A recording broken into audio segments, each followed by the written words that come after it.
La palabra se encuentra en Apocalipsis 2, del versículo 1 al 4, le vamos a estar dando lectura. Lleva como título Mensaje a las 7 iglesias, el mensaje a Éfeso. En el nombre del Señor Jesucristo. Escribe al ángel de la iglesia en Éfeso, el que tiene las 7 estrellas en su diestra, el que anda en medio de los 7 candeleros de oro, dice esto: yo conozco tus obras y tu arduo trabajo y paciencia, y que no puedes soportar a los malos, y has probado a los que se dicen ser apóstoles y no lo son, y lo has hallado mentiroso, y has sufrido y has tenido paciencia, y has trabajado arduamente por amor de mi nombre, y no has desmayado. Pero tengo contra ti que has dejado tu primer amor. Amén. Glorificamos a Dios, hermano. Gloria a Dios, gloria a Dios, gloria a Dios para siempre. Puede tomar su asiento.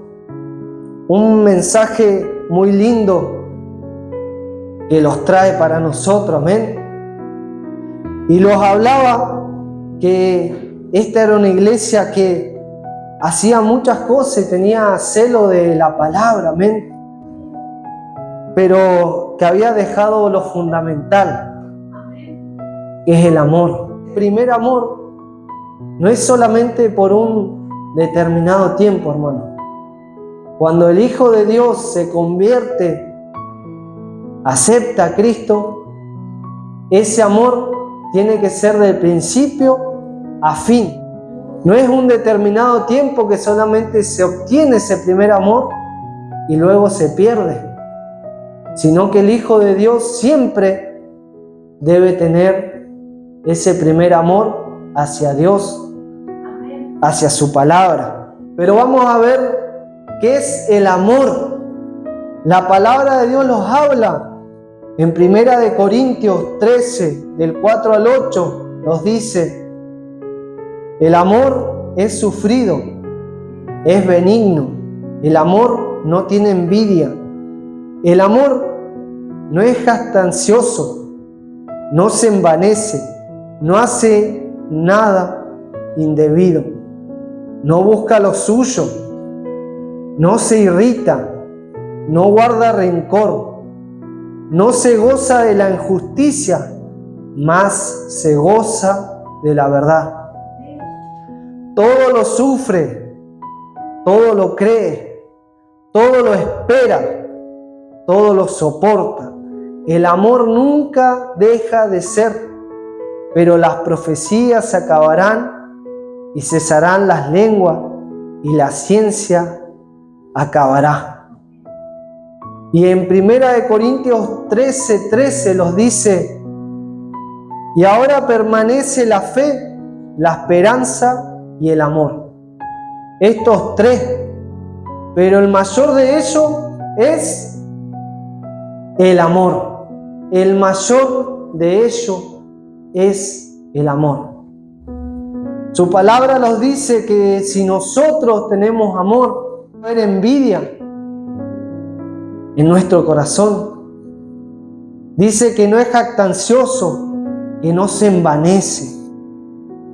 El amor nunca deja de ser. Dice que el amor no se irrita. Meditamos y empezamos a ver conforme a lo que podemos leer. ¿Está ese amor en nosotros? ¿O quizás los irritamos?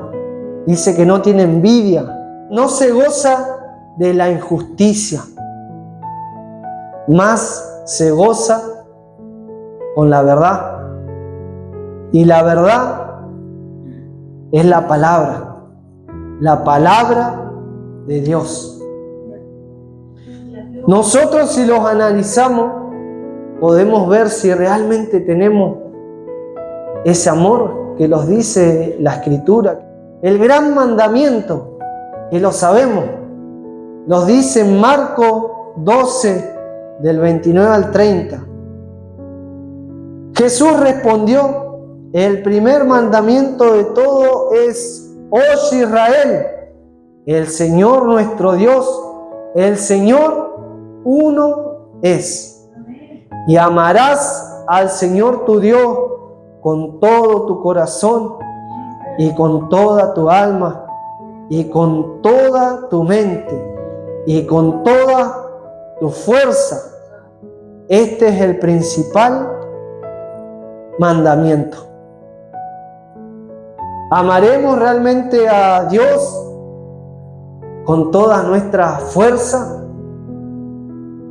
¿Con toda nuestra mente, o nuestra mente vagará en cosas vanas, en cosas materiales, en el afán de este mundo, en el trabajo, en la escuela, en las cosas que hay que hacer en el hogar? ¿En qué estaremos pensando? Su palabra dice en qué debemos de pensar. Y muchas veces no lo hacemos, hermano. En el día, ¿cuántas veces estamos meditando en su palabra? En el día, ¿cuántas veces estamos meditando que tenemos que estar en esa comunión directa con Dios, orando?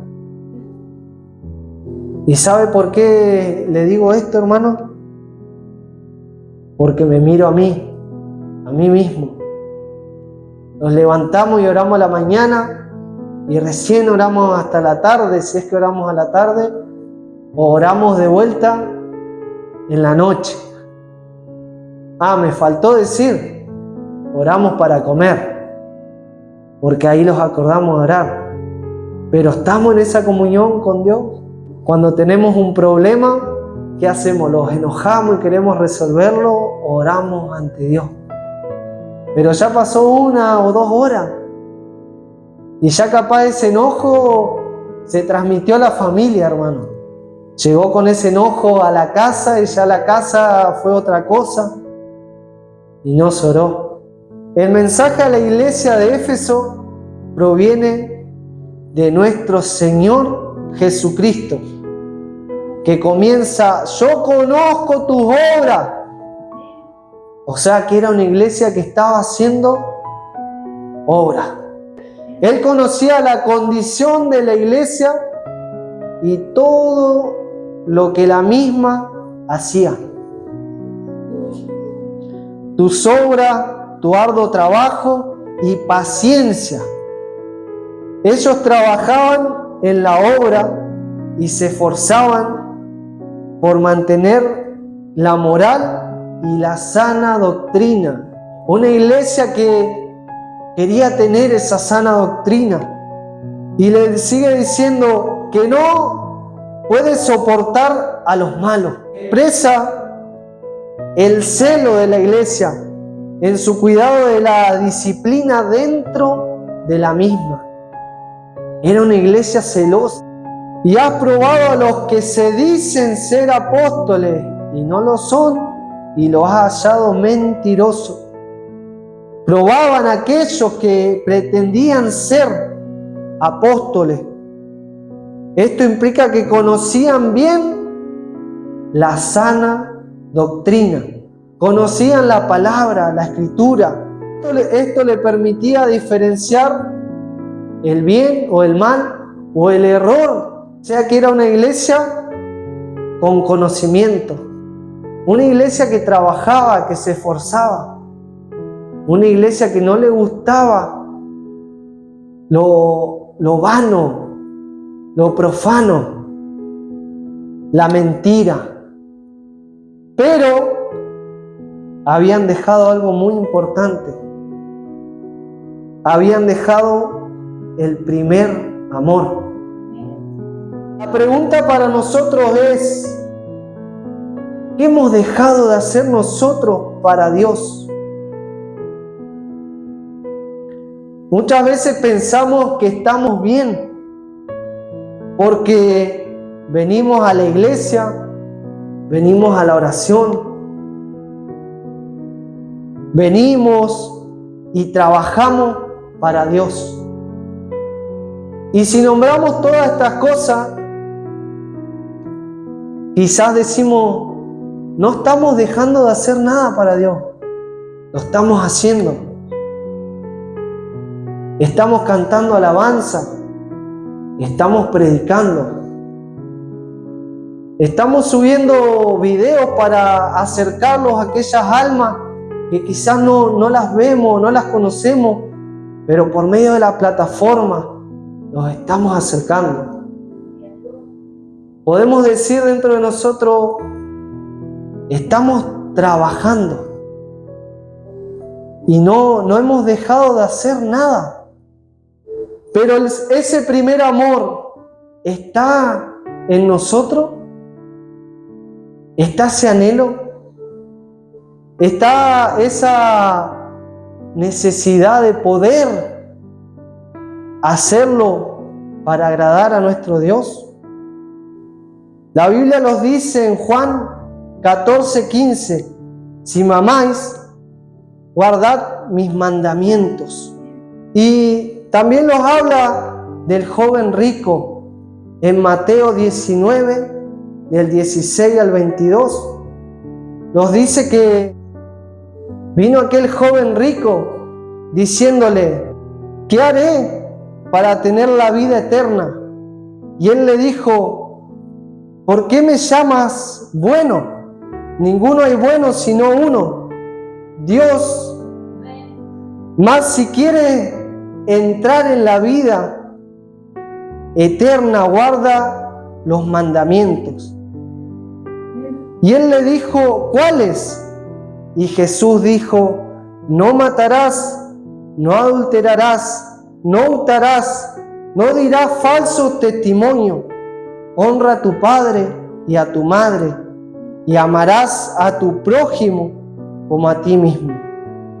El joven le dijo, todo esto lo he guardado desde mi juventud. Pero había algo que le faltaba. Jesús le dijo, ve y vende todo lo que tienes y sígueme. Aquel varón no lo pudo hacer. ¿Cómo estamos nosotros? Podemos trabajar en la iglesia. Podemos ir a la iglesia. Pero ¿dónde está el amor? ¿Cómo estamos trabajando cada uno de nosotros? Mi persona. ¿Cómo estamos orando delante de la presencia de Dios?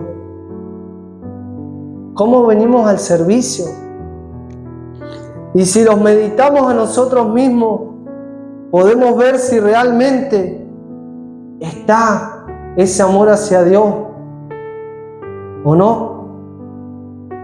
Cuando las cosas se hacen monótonamente, entra un conformismo, entra una religiosidad. Venimos porque sabemos que los días miércoles hay servicio, que los días sábados. Pero realmente, ¿cuántos venimos con ese anhelo de servirle a Dios? Por eso la pregunta, ¿qué estamos haciendo para Dios? ¿Y qué estamos haciendo con amor para Dios? Hay dos cosas diferentes. Quizás lo estamos haciendo, pero no lo hacemos con ese amor y esa dedicación para Dios. Cuando las cosas empiezan a costarnos, ahí los podemos dar cuenta que está faltando ese amor. Cuando los empieza a costar orar, hermano. Quizá usted se levantaba a la madrugada, mi persona se levantaba a la madrugada a orar. Hoy en día lo estamos haciendo.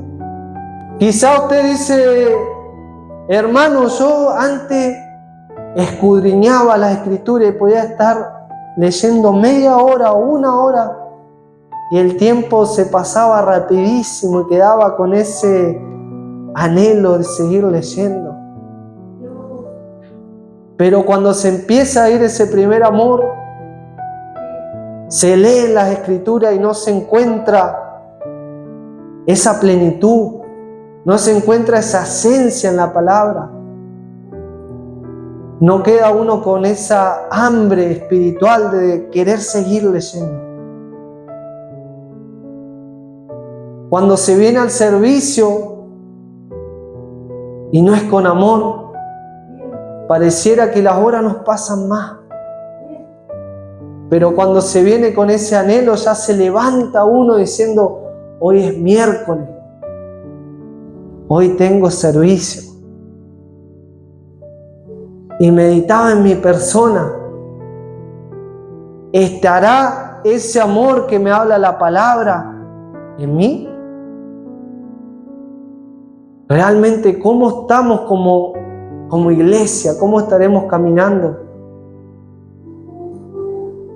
¿Y sabe qué? Hay otra diferencia del amor. ¿Buscamos a Dios por amor o por una necesidad? Y esa necesidad es la que se convierte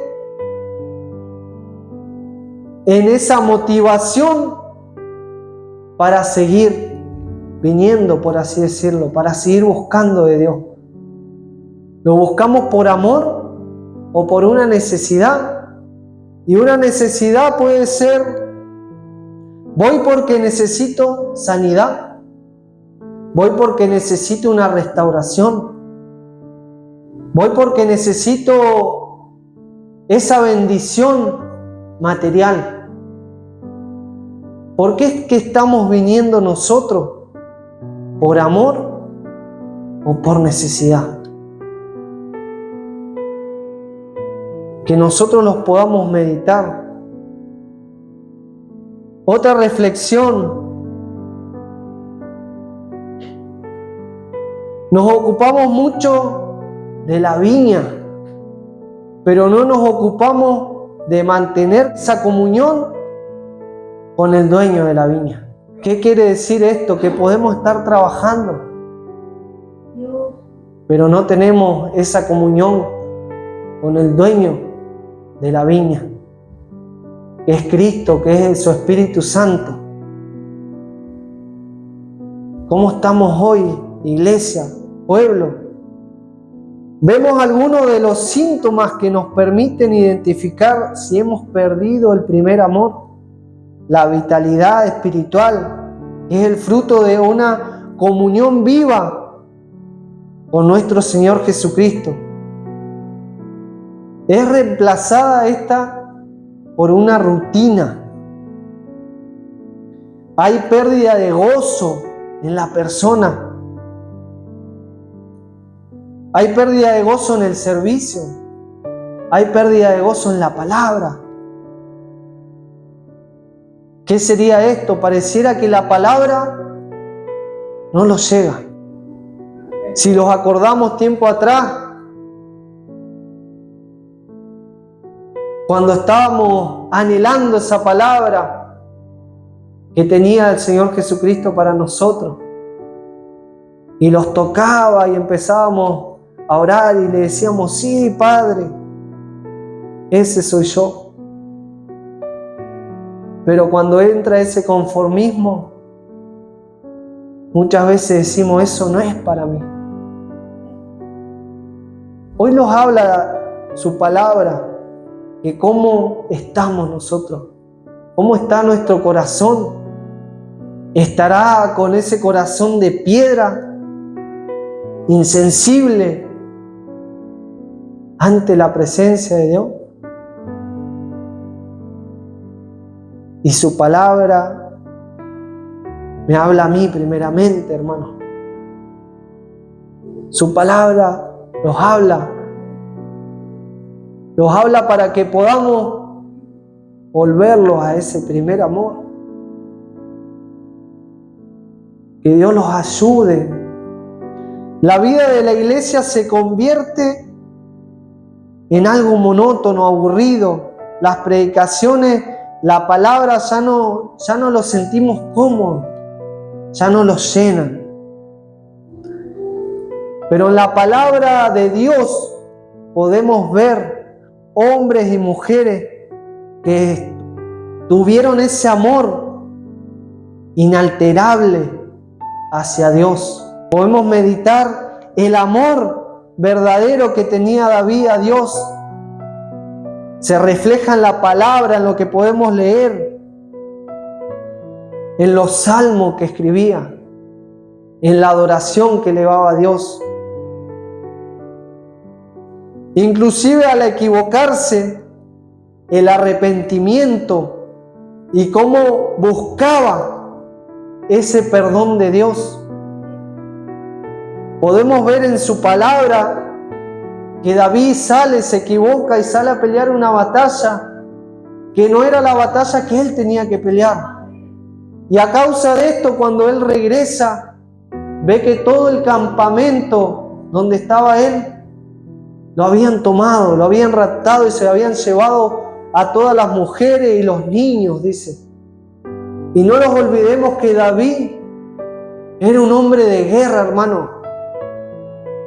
Era un hombre que iba, peleaba y mataba gente.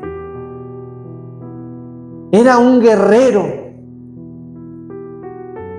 ¿Nos imaginamos a alguien así?